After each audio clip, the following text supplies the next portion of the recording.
माँ की बातें। श्रीमती सरला बाला देवी से वार्तालाप।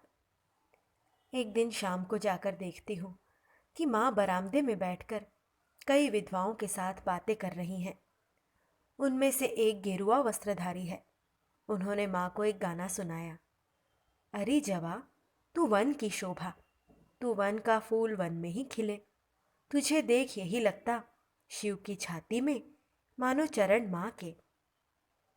गोलाब माँ। आहा, कैसा सुंदर गाना है। और एक गाओ। लड़की ने एक और गाना गाया। माँ, तुम लोगों ने सेवाश्रम देखा है? सुधीरा दीदी। नहीं, हम लोगों ने नहीं देखा। माँ, तो गोलाब के साथ जाकर देख आओ। और एक दिन शाम को माँ के पास गई। माँ देवव्रत महाराज और सचिन की बातें कहने लगे। वे लोग अकस्मात कहीं चले गए हैं। माँ। आहा, बेटी देवव्रत आज चला गया। कंपनी सेवाश्रम के पास की जगह प्राप्त कराने में सहायता करना चाहती है, पर उसने उनके रहने पर आपत्ति दर्शाई है। इसीलिए राखाल ने उन लोगों को चले जाने को कहा है। तुम तो जानती हो, उसका कोई दोष नहीं है। फिर भी एक न एक झमेला लगा रहता है। आह, बच्चे लोग बिना खाए चले गए। सुधीरा दीदी। भैया और सचिन हम लोगों के यहाँ खाकर गए हैं। माँ। आहा, बेटी, खाकर गए हैं तब तो ठीक है, मैं इसी से चिंतित थी। सुधीरा दीदी। भैया जहाँ जाते हैं वे लोग उन पर नज़र रखते हैं। इसीलिए भैया ने कहा मेरे ससुराल के लोग आए हैं, उनसे मुलाकात कराता हूँ। माँ।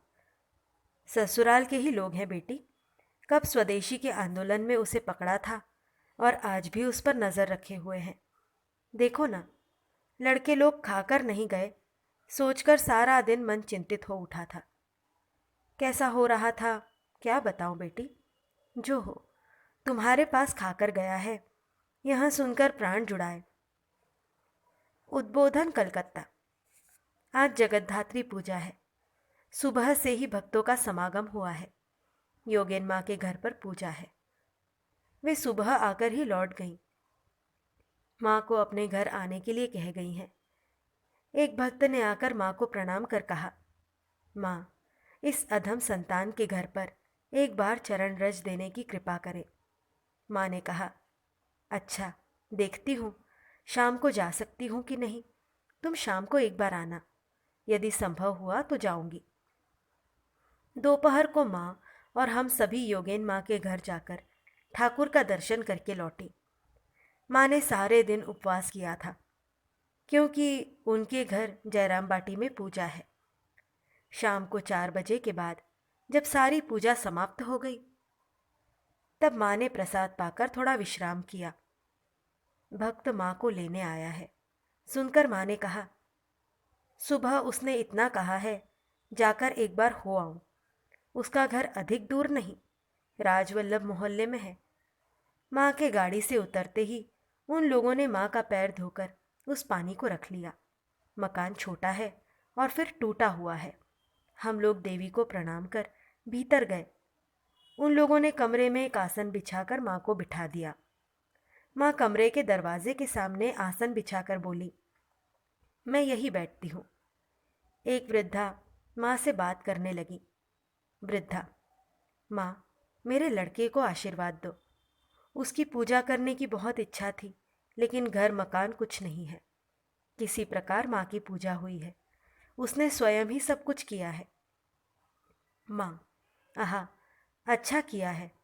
जब माँ आई है तब घर द्वार सब हो जाएगा। तुम्हारा लड़का बहुत अच्छा है, खूब भक्ति है। थोड़ी देर बाद प्रसाद आने पर माँ ने उसे थोड़ा सा मुंह से लगाया और चलने के लिए उठी। माँ ने देवी को देखकर 1 रुपया देकर प्रणाम करके कहा, प्रतिमा अत्यंत सुंदर हुई है। माँ के चेहरे का भाव अद्भुत है। भक्त ने पूजा की है तो।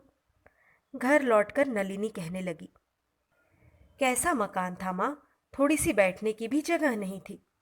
उस मकान में कैसे पूजा की है? माँ ने कहा, और क्या करेगा कहो तो, गरीब मनुष्य है, आहा, माँ को ले आया है। वहाँ ब्राह्मण भक्त है। माँ कृपा करके उसके घर आई हैं। जयराम बाटी से पत्र आया है कि वहाँ माँ की पूजा निर्विघ्न संपन्न हो गई है तथा बहुत लोगों ने प्रसाद पाया है। माँ ने कहा, जो हो, माँ की कृपा से पूजा भली भांति संपन्न हो गई बेटी। बड़ी चिंता हो रही थी कि वे लोग क्या करेंगे। ज्ञान वहाँ है, इसलिए माँ की पूजा अच्छी तरह से हुई है।